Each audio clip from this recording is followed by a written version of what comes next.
The last time I had to fill out an employee engagement survey, I let out a sigh, and the thought that ran through my head was, not another one of these. Mostly because a lot of how I responded didn't impact any of the initiatives that then were decided upon strategically by the company. I didn't see any benefits. I didn't see any outcomes. I didn't see any changes based on these employee engagement surveys. I also didn't see any of the sort of compiled up summary responses of, well, how is it going in the company?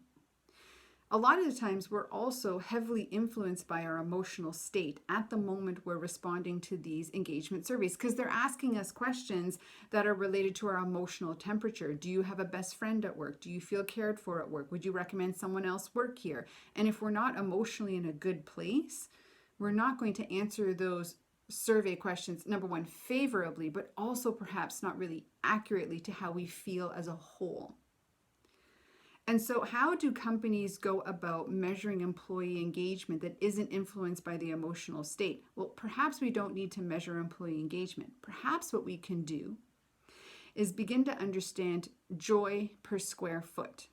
Joy, happiness, well-being. Because a company can create climates within which joy, happiness, and well-being can exist. They can pull out all the stops for their employees. And when we do that as an organization, then we see the outcome of employee engagement elevate, because that's really what we want as a lag measure. But the lead measure is joy, happiness, well-being. In emotional intelligence, we have the capacity to influence our own state of joy or well-being in the workplace. We do not need to rely on our company to create it for us. As individual contributors, we have to maintain some responsibility, if not all the responsibility, for our joy and happiness and well-being in the workplace, just as much as we want our workplace to also have ownership and responsibility to creating the climates for those to exist. There are 4 emotional intelligence skills that contribute to developing our well-being. One is self-regard. This is understanding and acknowledging our strengths and weaknesses, accepting both of those categories, and trying to place ourselves in the state of strength as often as possible, because that's how we grow inner strength, inner confidence, inner esteem. When we are in those arenas, we feel really great about ourselves. When we accept our weaknesses and do things that actively try to close the gap in those weaknesses so they don't derail our success, we also feel quite well, quite happy, quite joyful. The second one is our self-actualization. This is the pursuit of things that are meaningful and fulfilling for us.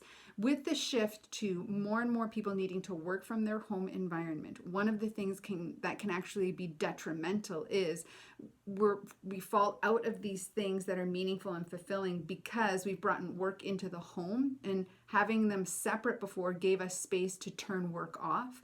And so more and more people on average are working 2, 3, 4 hours more per day, which means they are not dedicating the time to the hobbies, which is where they normally find self-actualization, growth, learning, and meaning. So one of the things we can start shifting is making sure you stay within the appropriate work hours, 7.5 to 8.5 hours per day, and leaving that precious hobby time to self-actualize. The third skill is interpersonal relationships. Anytime you want to think about when you are most joyful, most happy, most well, is likely when you are surrounded by the tribe of individuals that you have the greatest levels of trust and compassion with and for. So when we want to develop our interpersonal relationships, the first thing we can do is ask ourselves, where can I find greater harmony? And how can I be creative in doing that right now? And then fourth is our optimism. It is our positive outlook on life, but it is also understanding how we can positively influence the outcome we want to see. And simple ways of amping up our levels of optimism are to begin our day with abundance, to begin our day with looking at gratitude. If you happen to be watching the news as the first thing you do in the morning, you may be inundating yourself with negativity and scarcity. So one way to start to tweak the dial towards optimism is shift when you watch your news. Watch it at a different time of day, and instead fill your morning ritual and routines with things of gratitude and positivity.